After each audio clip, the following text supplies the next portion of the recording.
Robert Redfield is here. You remember him very well, of course. He led us during the CDC. Where COVID came from matters, okay? And it's been a point of concern. Congress was looking at it. They released their report. It's 550-something pages. There's all kinds of stuff in there. Gripes about my brother for like 50 pages.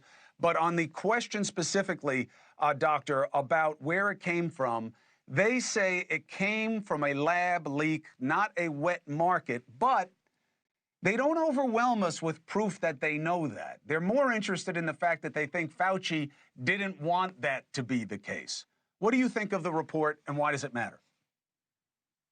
Well, I think Congressman Weintraub and his committee did a good job, and I do think that was one of the first conclusions, that the bulk of the evidence that they have is that it originated from the lab and not natural spillover. And I will say, Chris, we don't have a lot of time. There really is a lot of evidence to support that conclusion. But most of the evidence, and I think we'll see it soon, is really the intelligence. I said this, probably 2 years ago, that this will not be solved by science. This will be solved by the intelligence community. I think we can anticipate, hopefully in the next several months, that there'll be a revision of the intelligence community's assessments. We have both the FBI and the Energy Department who've concluded with their scientists that this has come from the Wuhan lab, and we have a number of the others that either said it maybe came from nature with low confidence, or they make no comment. They don't go either way. I think you're going to see a revision of the intelligence communities, and I think there'll be consensus that they all are going to come to the same conclusion that the Congress did in this House report, that the bulk of the evidence is that this originated from a lab.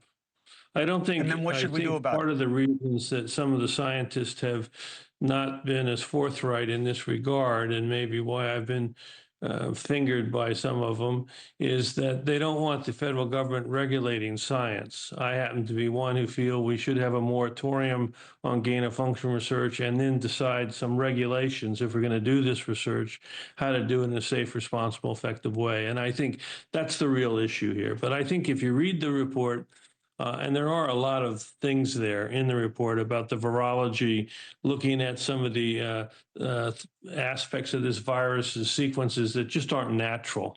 And again, if we have more time, at some time, I'm happy to go through with why myself, as a clinical virologist, came to the conclusion that this is a virus that originated in biomedical research. Let's do it tomorrow. You available, Bob? Sure, I am. Yeah. Because I believe what I've learned from you and others, that this virus was made. I have long COVID, as you know. You've helped me. Others have helped me.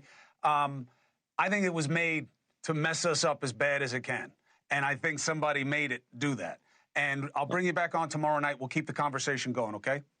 God bless, Chris. Thanks for having me. All right. All right. Hey, thanks for watching. Go to joinnn.com to find NewsNation on your screen. And don't forget, click the red subscribe button below to get more of NewsNation's fact-driven, unbiased coverage.